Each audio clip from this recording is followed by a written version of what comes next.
My name is Stavros Mastrogiannis, and I'm a weight loss expert who specializes in sustainable weight loss. I'm also the creator of a unique weight loss program, the Stavros Method. When I first got into the weight loss field, I realized that people are often fighting a losing battle. They lose weight only to gain it back.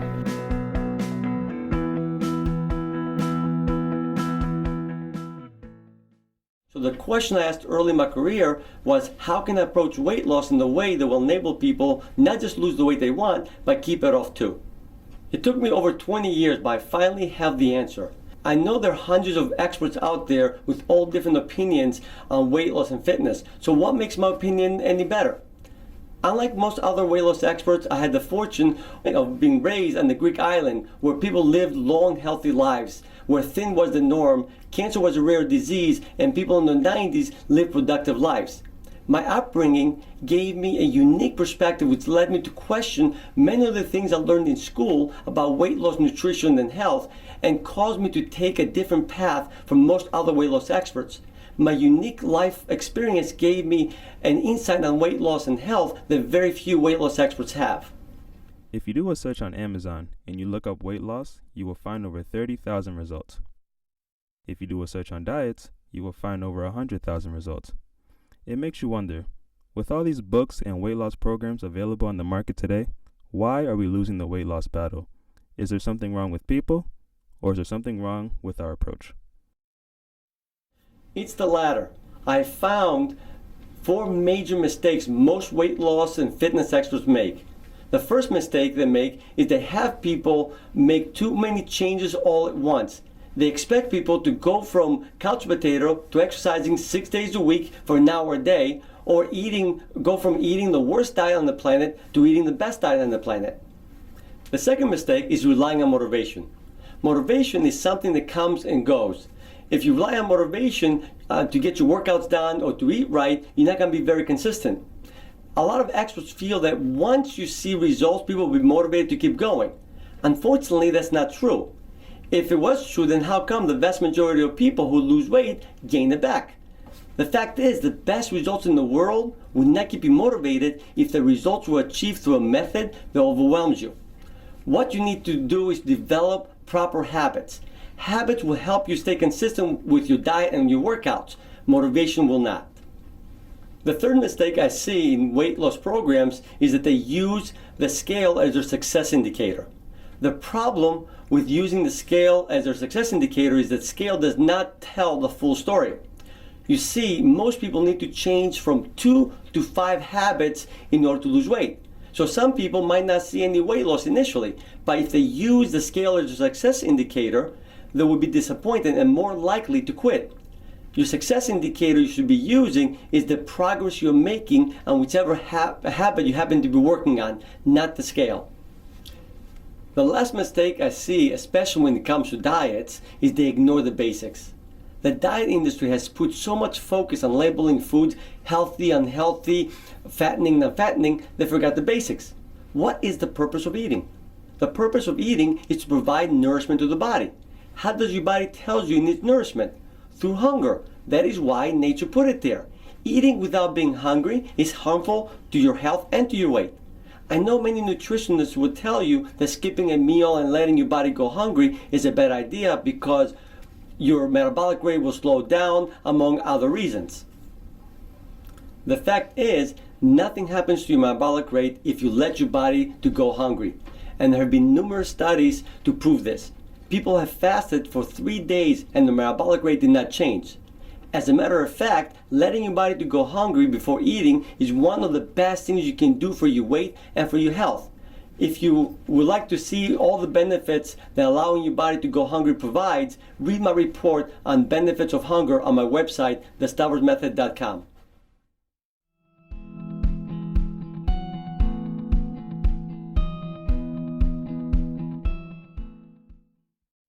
There are many different things we can do to get in shape. Here are 5 habits I think everyone should start with. The first habit is to learn to eat out of hunger. Before you put food in your mouth, ask yourself this question: am I hungry? If you're not hungry, don't eat. But if you're not sure, ask yourself Would I be able to indulge on a piece of stale bread? If the answer is no, then you're not hungry, you're just having a craving. True hunger, you want to eat anything. The next habit is to learn to eat slow and mindful. Did you know that it takes your brain 20 minutes to register the message that the body is full? If you eat too fast, you're more likely to overeat. If you eat slow and mindful, you end up eating a lot less food. This is actually a proven fact. It's amazing how little food our bodies actually require. The third habit to develop is to learn to stop eating at a point where you have satisfied your hunger. The fact is, only your body knows how much food you need to eat. Restaurants do not know how much food you need to eat, and nutritionists do not know. Only your body knows. Wouldn't it be absurd if other people were responsible for our food choices? Thank you. Ready to order? What will you have? I'll take the same thing, the Turkey Club sandwich with extra mayonnaise and some fries. And the cheesecake sounds delicious. I think I'll have that for dessert too. Sorry, sir, I can't serve you the extra mayonnaise with French fries. I'll get you some salad instead. As far as dessert goes, forget the cheesecake. I'll get you some fruits. Are you kidding me? Why? Sir, you're overweight. The extra mayonnaise and the French fries and definitely the cheesecake aren't good for you. We don't want to be responsible for you becoming even more overweight. And as a matter of fact, you shouldn't be having soda either. I'll get you some water. This is ridiculous. Since when are you in charge of my weight? The fourth habit that we need to develop is to make junk food special. Okay, junk food was not meant to be a meal. It was meant to be a treat. And as long as you treat it as a treat, you will be fine. A lot of well-meaning people advise others to eliminate junk food, even go as far as policing them. I think that's a big mistake that could lead to this scenario. I'm looking for something sweet. Do you know where I can get some? You know sweets are bad for you, right? I'm just looking for a sweet fix. Do you know anyone who's selling it or not? You're in luck. Let me have 4 double dogs and 4 cans of soda. It'll be $60.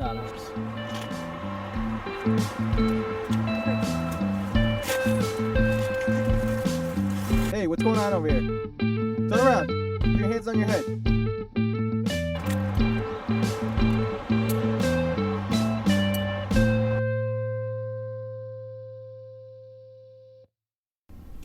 The last habit we need to develop is to eat more fruits and vegetables. I recommend 4 to 5 servings a day at least. And I don't really think I need to quote any studies on the benefits of fruits and vegetables because I think they're well established. Developing these 5 habits is a good start, but please don't make the mistake of trying to develop all these habits all at once in order to lose weight fast. What is the sense of losing weight fast if you're going to gain it back? Take your time, work on developing one habit at a time, and don't worry about results. The results will come sooner or later. It's only a matter of developing enough good habits. Everywhere you turn, everybody's talking about how important breakfast is. Well, for me, I think breakfast is the most important meal of the day. Breakfast. I actually have a different opinion. I remember when I was taking nutrition in school, when the teacher mentioned that breakfast is the most important meal of the day, I couldn't resist and I raised my hand and I said, well, in Greece where I was raised, no adult in the right mind had breakfast. If you look at other healthy regions around the world, no one eats breakfast, and if they do eat, it's something small with their coffee or tea. My question is, if breakfast was so important, then how come the vast majority of people are not hungry in the morning? What, is their bodies trying to sabotage itself? I understand a lot of nutritionists claim that you have to make sure you have a good breakfast when you first get up in the morning. To me, the only reason you should be eating is if you're hungry. Think about this. How do you feel after eating a big meal? You probably feel tired and sleepy. The reason everyone feels sleepy after eating a big meal is because your blood in your body is restricted to the digestive organs to help digestion. Look at wild animals. After they eat anything significant, they take a nap or they relax. Why would humans be any different? So if you look at how your body digests food, breakfast makes no sense. eating a big breakfast and then going off to work compromises digestion. And I think that is a big reason why so many people suffer from indigestion, because they're not allowing their body to properly digest food. So I personally don't think breakfast is a good idea. The diet industry has missed a big part when it comes to proper nutrition. What part is that? The part of eating only when hungry, eating slow and mindful, and stop eating when you satisfy your hunger. I personally felt these three habits are so important that back in 2011, I put my body to the test. For 2 months, I ate at fast food restaurants, mostly McDonald's, since I have one close by and it was very easy for me to get there. I wasn't going to eat their salads, just cheeseburgers, hamburgers, Big Macs, French fries, all the good stuff. The only other thing I ate was a serving of fruits or vegetables per day, and on the weekends, I resumed my normal diet, which includes junk food. Prior to this experiment, I had my blood work done, and these were my results. During the experiment, I did not make any changes on my workouts, which, by the way, are not that long. Day one of my fast food experiment, okay, I got 2 cheeseburgers and French fries. Okay, I went to the local McDonald's. I am definitely hungry, that's the number one thing. Okay.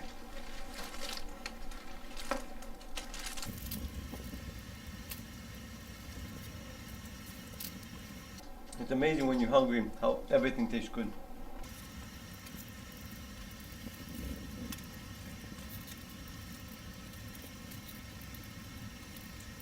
I love McDonald's French fries.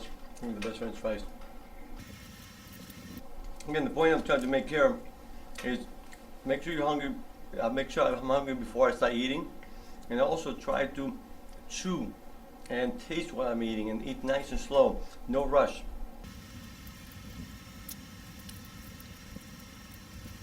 After 2 months, I did not feel any different, and actually, when I went and got my blood work done again, the results were pretty similar. But how can it be? Did Mr. Spurlock, in his documentary Supersize Me back in 2004, eat at McDonald's for 1 month and had terrible results?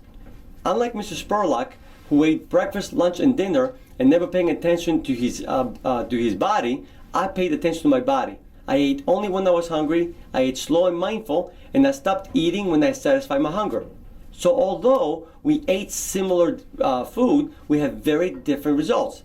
I know I'm only one person who did this experiment, but I'm not the only one who has done experiments just like this one and had similar results as mine. I don't want people to misunderstand the point I was trying to make here. The point of my experiment was not to show that McDonald's or Burger King or cheeseburgers and hamburgers are good for you or bad for you.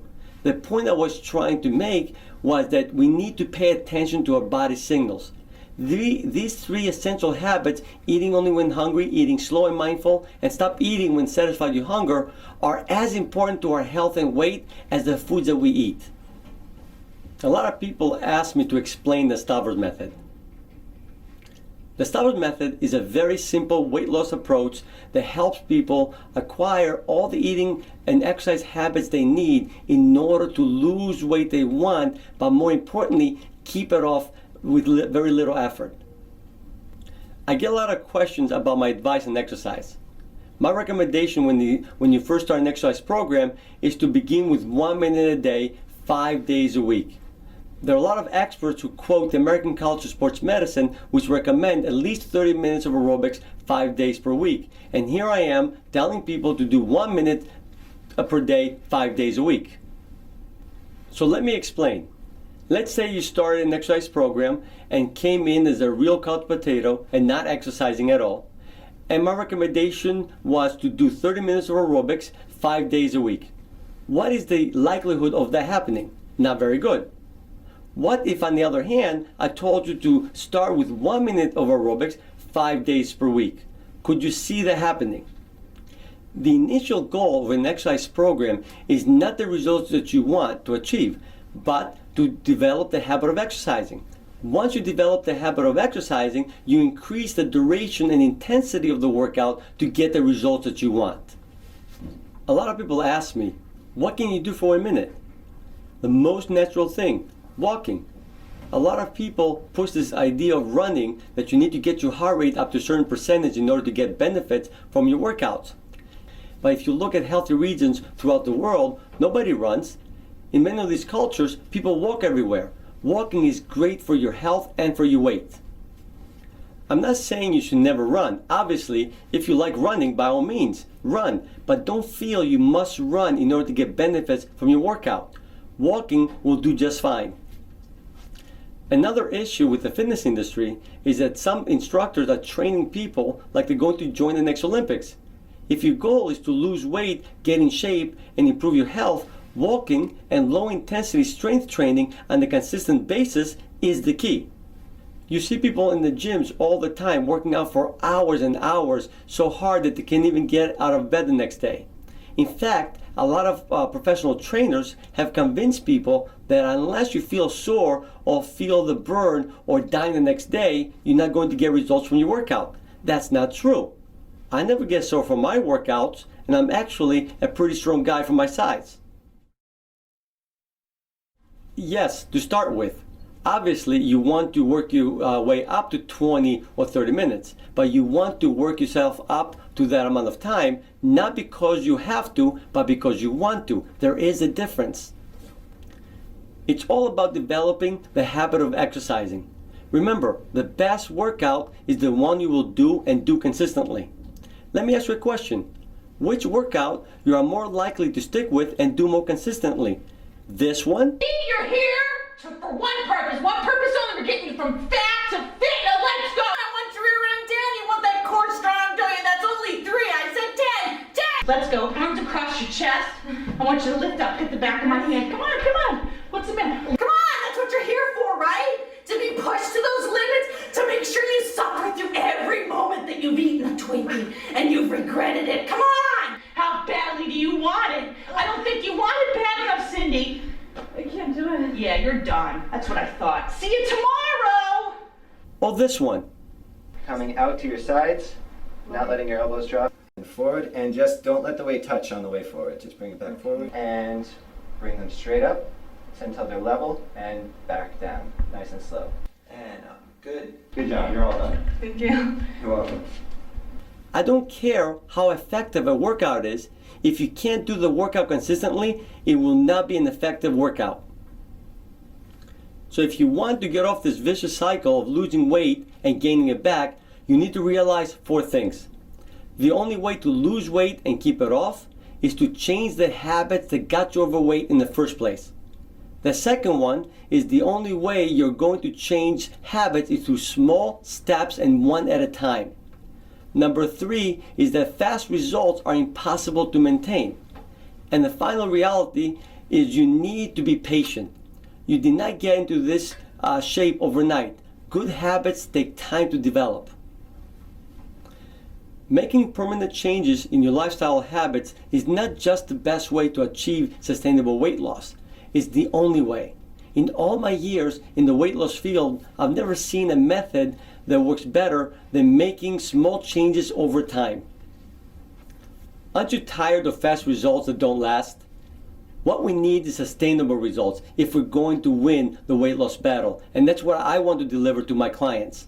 If that means some people won't join my program because they're so hung up on fast results, I'm fine with it, because I know that people who do join my program will achieve sustainable weight loss and better health. And I believe that sooner or later, even people that wanted fast results will see the light and try the sustainable way. In reality, the sustainable way is a much faster way because you only need to lose weight once. Changing habits is a slow process and it takes time. The weight loss industry, unfortunately, has focused on what people want, fast results, because that's what sells. My question to you is this: what is the point of losing weight fast if you're going to gain it back? Wouldn't you rather take a little extra time to lose weight the sustainable way and never have to worry about your weight again? A little patience can make a big difference. A journey of a lean and healthy body begins with changing a single habit. So pick a healthy habit today that you would like to develop and work on it until it becomes second nature. Then move to the next one. I truly believe with a little patience, we can win the weight loss battle. So I would like to wish you a great journey to a lean and healthy body, and I thank you for watching.